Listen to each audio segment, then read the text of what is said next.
We heard three eyewitness accounts, all similar but different from what supporters of, say, Officer Wilson claim.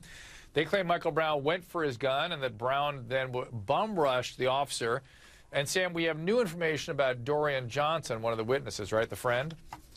Yeah, I do. I have a little bit of history of Dorian Johnson. So back in 2011, when he was 19, he was arrested for theft and making a false report.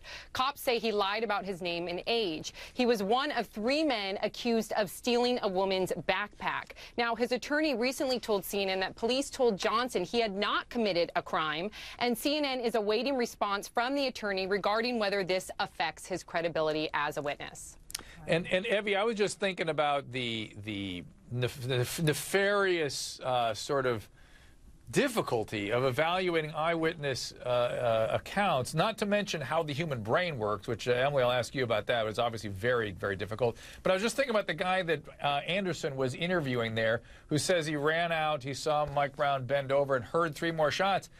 If he was 300 yards away, he may have heard those shots a few, quite a bit of time after they were actually fired. Just the distance, right? Yes, that's correct. You hear the echo.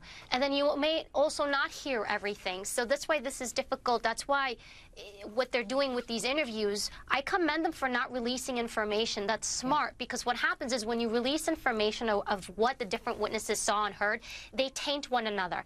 And then the stories get distorted. And you don't want to do that. You want everybody to tell you what they specifically saw so you can get to the truth. That's very, very important. So I know everyone's like putting pressure on law enforcement. Give us info, give us info. Let them collect the right info so that it's correct and not tainted. And then, Emily, you can talk about how difficult it is. Abby's right. They taint one another's points of view. They color, and just our memory is an imperfect instrument, and so is our perceptual system laying down what we think we saw in the first place. Absolutely, especially when you have a threat or a perceived threat, that is, where there's a gun. I mean, your brain is going to go through so many different emotions, but our memory is not going to remember, or excuse me, our nervous system is at play here. We're not going to be able to remember everything accurately. It's like tunnel vision to some capacity. And I'm sure you guys can relate. I think everyone can relate when we've seen an incident or we've seen something very scary. We don't remember every single piece to the puzzle. We remember bits and pieces. So I can't say that, given under those circumstances, that anyone's testimony is going to be and right. when it's super intense, our memory isn't laid down accurately. It's Evie, not. I think No. you described, was not you had described something to me like that? You were in an accident or something? Was that you? Well, yeah.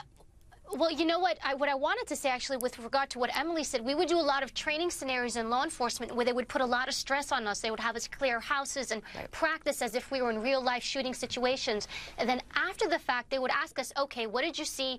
How many shots did you fire? What was the apartment number in the door? And I can't tell you how many times I could not recollect certain information because of the stress, the adrenaline, the tunnel vision. That happens, and that was in a controlled environment. There you go. You know, I wonder, Dr. Drew, because they have so many people that have really come forward, will they not do a vantage point compilation so that you have so many?